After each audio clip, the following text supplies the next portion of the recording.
Welcome, and thank you for tuning into Modern Aged Middle Life, a podcast brought to you by Emily Baum and Graham Jarvis, comedy writers addressing modern-day confusions for the middle-aged.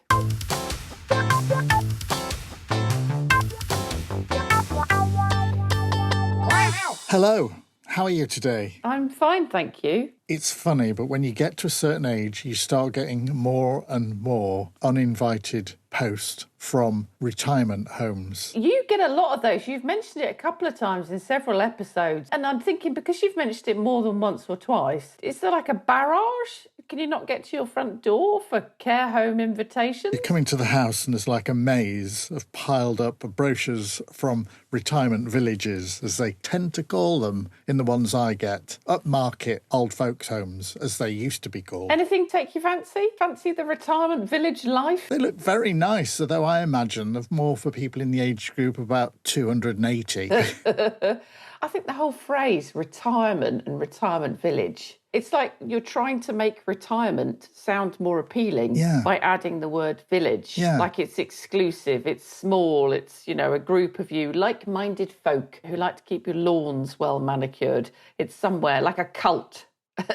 Hey, less of the you. When I first got a retirement circular, I almost sent it over to you. I thought, Emily, she's well known to be the shy, retiring type. And so I thought it would be great if you had one of these brochures. I'll be up to going to a retirement village. Apparently, they have a lot of sex in retirement villages. No. Yeah, apparently. No. Yeah. What, the workers? They should be sacked. They should be looking after the people in the retirement village. No! Apparently, it is a rife location for ne'er-do-well behaviour. Maybe people get to a certain age and go, well, stuff it. Or maybe there's a lot of widowers, I don't know. In the age group when they were young, probably they still had milk delivered. Yeah, milkman. There's big money in retirement. Is there? I think the word is just so, ugh. It is. Retirement. It's like, we don't need you anymore. It's meaningless to me. If you said, oh, you're retiring, what do? Leave myself? Is it going to be like a ghost experience where I'm wandering about watched over by myself? What is retirement about? I mean, classically, it's when you leave your job, isn't it? I think so. It used to be you would work to a certain age and then you would take up gym rummy on a regular basis with your neighbours.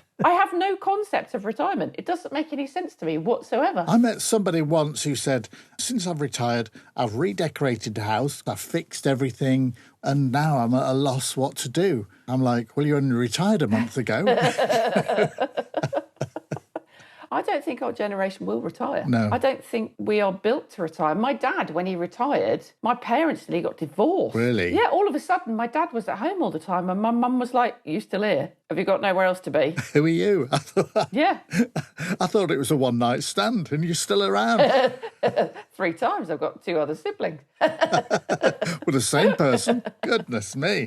Retirement to me just seems like hell. Yeah. Unless you are massively, massively rich and you can do whatever you like. Even then, I think I'd get bored. And also, think of the amount of living quarters you'd have to have. You've got to have your security. Living quarters? What?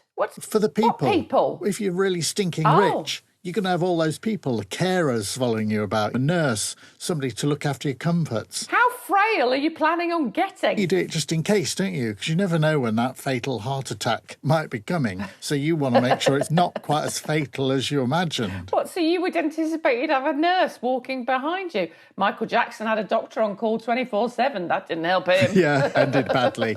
But you don't want your chubby-faced head of security giving you the kiss of life. So You might be into chubby-faced heads of security. I don't know. Well, in that case, you would. You'd say, look, it's not a demotion, but I'm making you my chief carer. And Nurse Gwendolyn, she's going to be head of security. You've got a very medieval view of things, Nurse Gwendolyn. Calling from the left tower of the castle. Do you think we will retire? No. Well, in fairness, I said to you a couple of weeks ago, are you semi-retired? And you gave me the dirtiest look you've ever given me. I don't understand retirement. I think it was very clear that I assumed you didn't do an awful lot during the day. People say, well, what do you do during the day if you're not working, if you've got a job coming through? And I say there are so many retirement village posters and things to go through. It takes up so much of your time.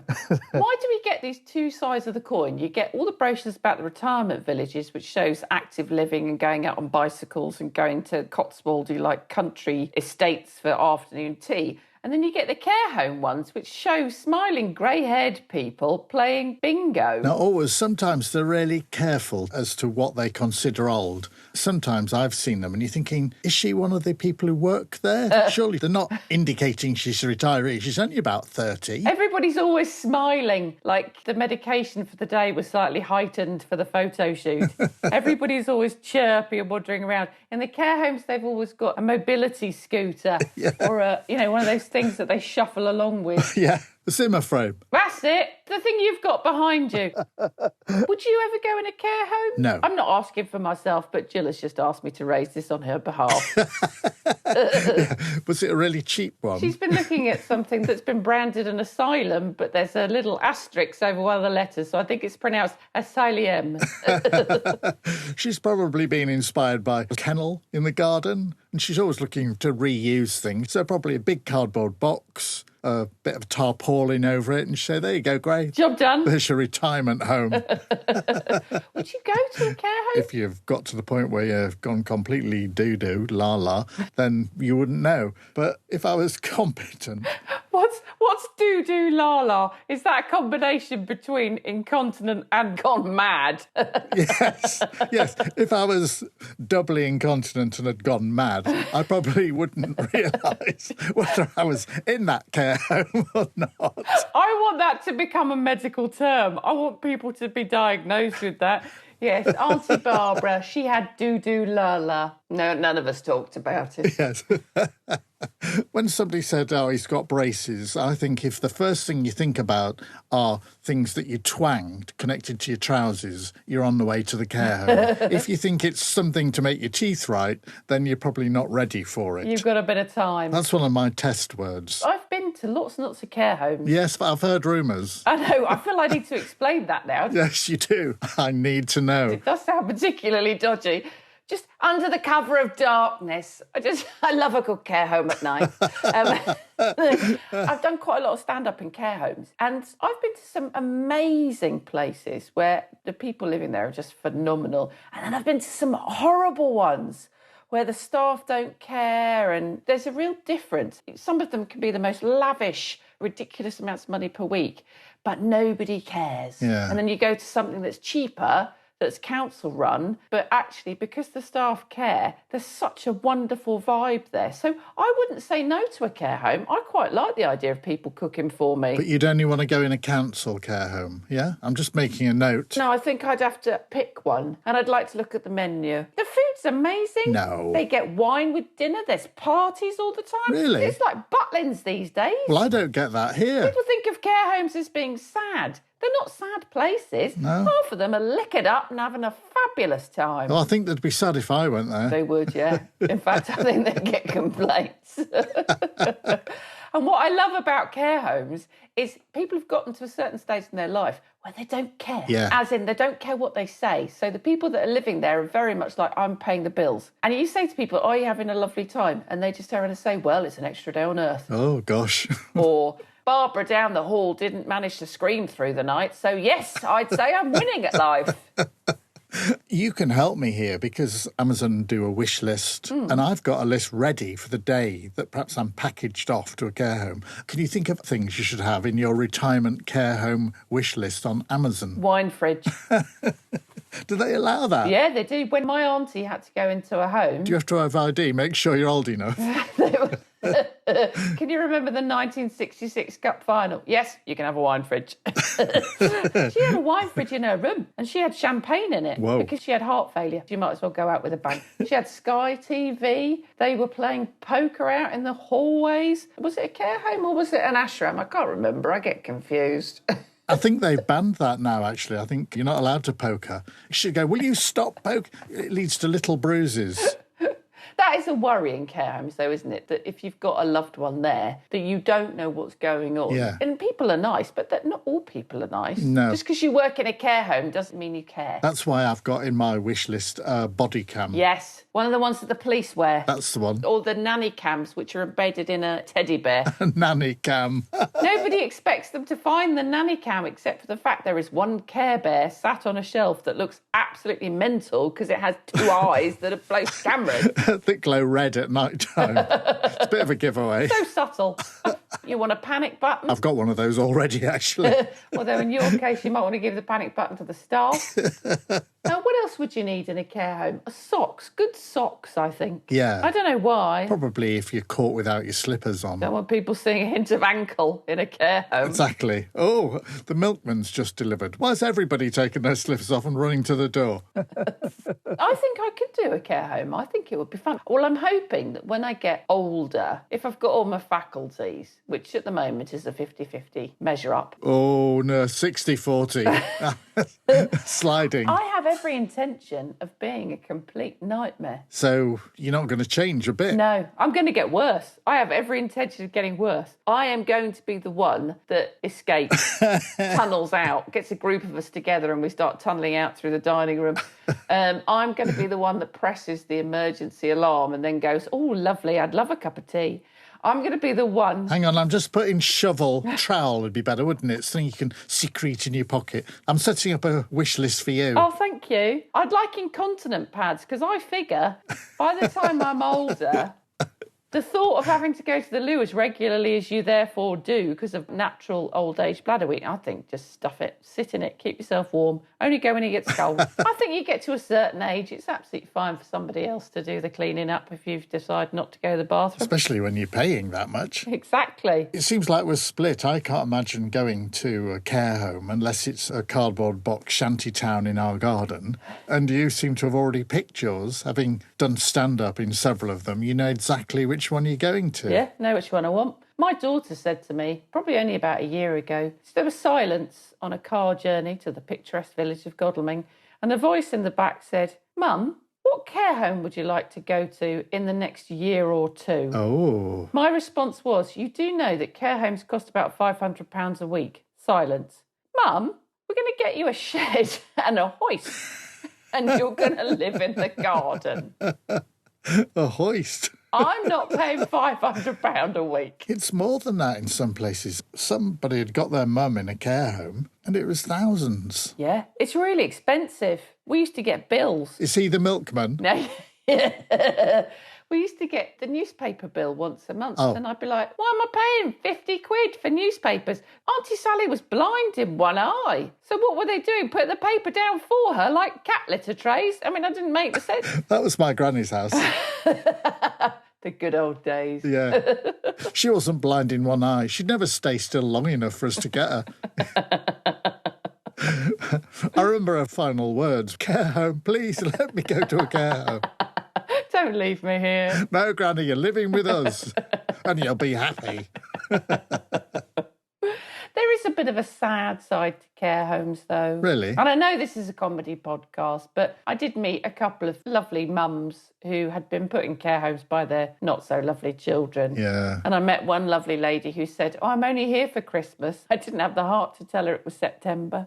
No. It was awful. Yeah. They do a drop and dash. This is a phrase that care homes actually use. So there are families that will take their relatives in for respite and they dump the person in the foyer and they leg it and then they don't come pick them up again. Oh, that's really sad. Yeah, that's how I imagine I'll get into a care home in the first place. When my son was in nursery, people would bring the child at 7 a.m. in pyjamas. Yeah. And the staff would change them into their day clothes. And then that evening, they'd come to pick their child up who'd been put back in pyjamas. And the staff did all the caring and the parents only put them in bed. So I'm thinking that when that child grew up, that child was the one who took those parents and dropped and dashed them and said, see you next Christmas. Yeah, it is. It's all that childhood trauma coming back to the surface, Yeah. Do you remember all those times you left me at summer camp or never picked me up from school? Well, now is my opportunity to teach you a very valuable lesson. If these care homes are represented in any way by the brochures that I've received, if I happen to visit one, to go in one, I'm not going to go, ooh, what lovely doilies. Or, ooh, that furniture, it's like something out of an old Hitchcock movie. They're horrible. I just don't know where they get them from. Is it a charity shop clear out or what? Well, often the decor in some of the care homes have actually been from previous residents that have snuffed it. Really? Yeah, really. Oh. That's quite common. So any of the chintzy stuff that you see is usually belonged to a previous resident, and when they were clearing the rooms and the family never came to pick up their stuff, they reused it. The more modern ones have got these phenomenal, like they have little cafes, you can have a sunbed, they have a full hair salon, they have a spa. One of those corner shops when you say spa. Yeah, little corner shop. I do think they're going to have to give these care homes a facelift, aren't they, for our generation? Well, I'd like to think so, because I don't want to go somewhere that's got doilies. Do you? No. Things on the arms? No, thank you very much. Surely doilies haven't been around since the 1950s. When would anybody who's now in a care home have experienced doilies? I haven't got a clue. They are trying to make them more trendy, and they're also trying to make them places that people actually want to be. I'm imagining a scene where I've managed to escape and I've put a dummy in my place, like they put dummies under duvets. But in my case, I'd try and fool them by, if you imagine the back of a chair, I'd put my string vest over the back of the chair as if the chair was wearing the string vest. So they think it was me. And then I'd hide away in the back of the milkman's van. You've got this impression that care homes are like prisoner of war camps. They're not. Or the worse. Some of them are a bit iffy, but in general, they're not too bad. So is your intent, as you get older, now you're semi-retired? Let's be honest, nobody knows what you do. Is the case to try and stay physically fit for as long as possible, mentally agile for as long as possible, so that you don't have to go in a care home? Will you ever stop? Because the word retirement hints that you stop. Yeah, it does. But as you've not technically started, what are you going to do? That's right. The good things about retirement are not the idea of retirement homes. I don't think anybody really wants to be put into a different home unless there's a medical condition where it would be helpful to be in a place where they were supervised, so there's somebody there to help. And that's not the sort of care home I'm thinking of. That's sheltered housing. Yeah. I'm very up on my older people accommodation. Now, sheltered housing is slightly less posh than retirement villages, but again, they drink like fish. I've had some of the best nights out at a sheltered housing unit. I've done a gig once in a sheltered housing unit that was packed to the rafters. They'd got their buffet together. I was halfway through my set and I realised that half the room were doing vodka jelly shots. Vodka jelly shots. It does sound good. And the average age of people in the room was late 60s and the oldest person was in their 90s. Wow. And they're all tanking these vodka jelly shots. Now, that's the way I want to live. Yeah, well, I might apply for one of those, but I never get the invite to those. That's like a secret society. It is. It's an underbelly. I get invited to this super expensive, lovely lawns, the stuff I'd probably not interested in. They're too posh for you, Graham. They all have committee meetings, but actually no one ever does any interaction with each other. Whereas at sheltered housing, it's like, raise the roof. Raise the roof. They've got parties going on, Christmas, they've all got comedy jumpers on, they get together. Yeah, you see, that's the difference. In the photos of the retirement villages, they're often empty. It's a bit like an episode of The Prisoner or something, Patrick McGowan, where there's nobody really there. Or if there is somebody there, they're sort of posing as if they're pretending to have a conversation with somebody. And clearly they're not, because the other person's about 5 metres away, looking interested, as if, can't hear you, you're much too far away. This generation would be having things like, a guitar or something out. They'd be singing, perhaps smoking something rolled up. Kids of the 60s, these are the older generation that party. Yeah. But a lot more of them are still working. Yeah. So sheltered housing, a lot of the guys would complain to me that they didn't have much of a social life anymore because the people that were in the sheltered housing, because it's a lot cheaper to live there, were still working. So they weren't retiring. The thing people look forward to when they retire is all the worry of getting it right for your pension. Once you're there, you think, well, I don't need to worry about it now. I've either buggered it up or I've not. I'm not paying into it anymore. I don't know.